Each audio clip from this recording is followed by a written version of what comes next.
De la gloire du football à l'enfer des favelas, découvrez l'incroyable destin d'Adriano Leite Ribeiro.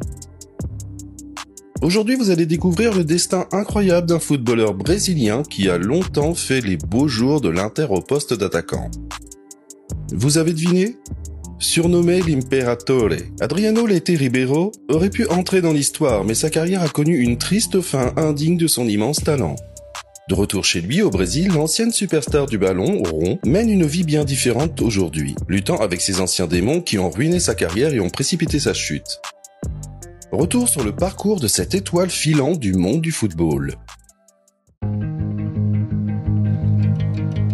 Né en 1982, Adriano a grandi à Vila Cruzeiro, à Rio de Janeiro.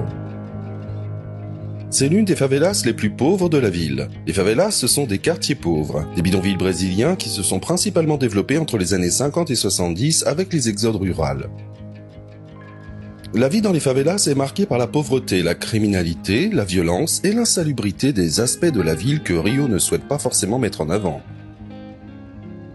Ainsi, pendant les Jeux Olympiques de l'été de 2016, les autorités locales ont fait construire des murs autour de certaines favelas afin que les athlètes, les spectateurs de passage et surtout les caméras de télévision ne puissent pas voir cet autre aspect de Rio. Ce même milieu où a grandi Adriano et vers lequel il est retourné à la fin de sa carrière.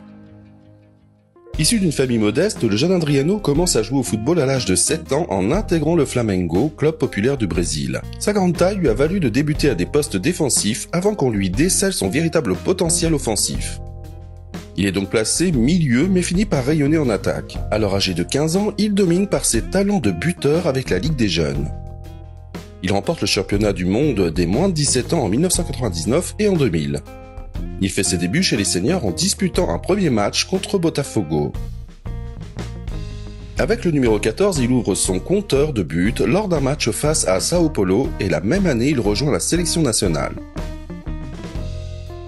Avec des débuts prometteurs avec le Flamengo, les Italiens commencent à parler de lui comme le successeur de Ronaldo, la star brésilienne du football. L'Inter Milan, où Ronaldo, surnommé El Fenomeno, enchaîne les blessures, parvient à arracher le jeune Brésilien à sa terre natale et signe le joueur. Mais ce dernier n'arrive pas à s'imposer tout de suite comme titulaire.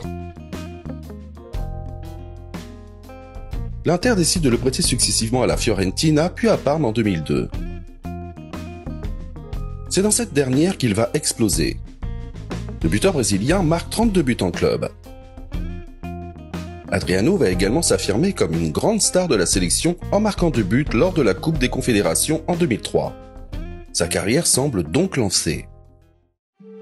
La présence de 2 figures importantes dans sa vie va permettre aux joueurs d'appréhender cette nouvelle carrière et ce succès naissant. Il s'agit du Brésilien Ronaldo et de son propre père. Ronaldo et Adriano avaient un style de jeu similaire. Ronaldo était toujours prêt à aider le jeune joueur lorsqu'ils jouaient tous les deux pour l'équipe nationale. Ronaldo jouait le rôle d'un mentor grâce auquel Adriano a appris à améliorer son jeu, à gérer la gloire et à rester concentré sur sa carrière. Lorsque la tentation des soirées arrosées et des jolies filles devenait trop forte. D'une toute autre manière, le père était le ciment émotionnel qui poussait en maintenant l'ambition de son fils.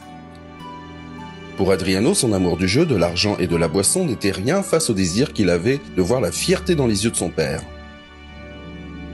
Devant l'impressionnant palmarès du jeune joueur à Parme, l'Inter Milan était prêt à tout pour retrouver son ancien joueur.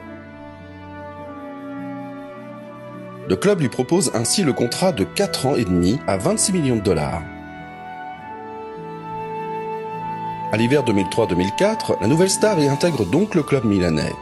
Adriano devient l'attaquant star de l'équipe et forme avec Obafemi Martins et Christian Vieri un trio d'attaquants redoutables qui va permettre à l'équipier de remporter la Coupe d'Italie en 2005.